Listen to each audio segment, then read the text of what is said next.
TNT at saka Terra Firma. So, a sign of overconfident, no?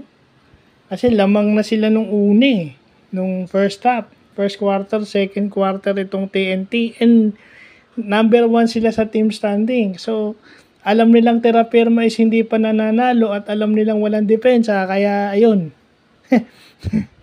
na nagulantang sila o nabulaga sila sa nangyari.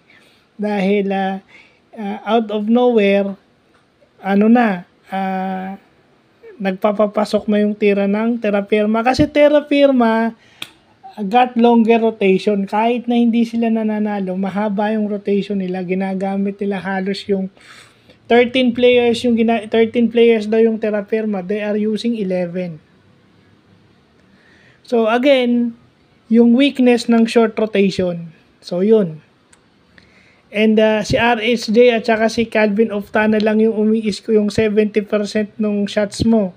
Na in contrast o juxtaposition doon sa previous games. Malayo doon sa previous games na 3-4 na player yung umi-score. Si Pugoy nga parang konti lang ang in-score nitong laro na to. So, walang mangyayari sa iyo kung ganun ka talaga ganun yung maglalaro ka.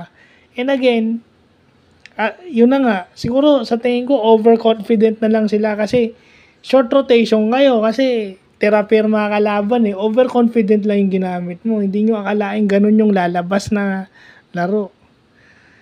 Dapat nung sinabihan kayo ni Coach Chot na gusto nyo bang kayo yung twice to beat, dapat nagpakita kayo. Si RSJ lang lagi yung nagpapakita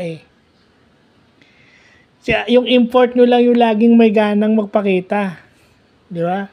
It's a natural tendency, pero yun na nga yun Di ba nakakahiya kay RHJ yung mga ganung senaryo? Kaya siguro kayo natalo. No, kahit sabihin mong 0 wins yun, baka kayo yung kauna-unahan. kayo yung kaisa-isang team na tinalo nung team na nasa ibaba. So in a way, nakakahiya kayo dahil kayo yung number 1 team tapos kayo pa yung tinalo nung nasa baba. O kayo pa yung tinalo nung kulelat na team. Di ba nakakahiya yun? Ang common lang nasasabihin nyo, tsamba. Yung mga maangas at mayabang ang laro sasabihin tsamba, pero walang tsamba ron. May dahilan bakit nangyari yun. It's either overconfident kayo, except for Ronde Hollis Jefferson, at syempre, yung short rotation ng coach nyo.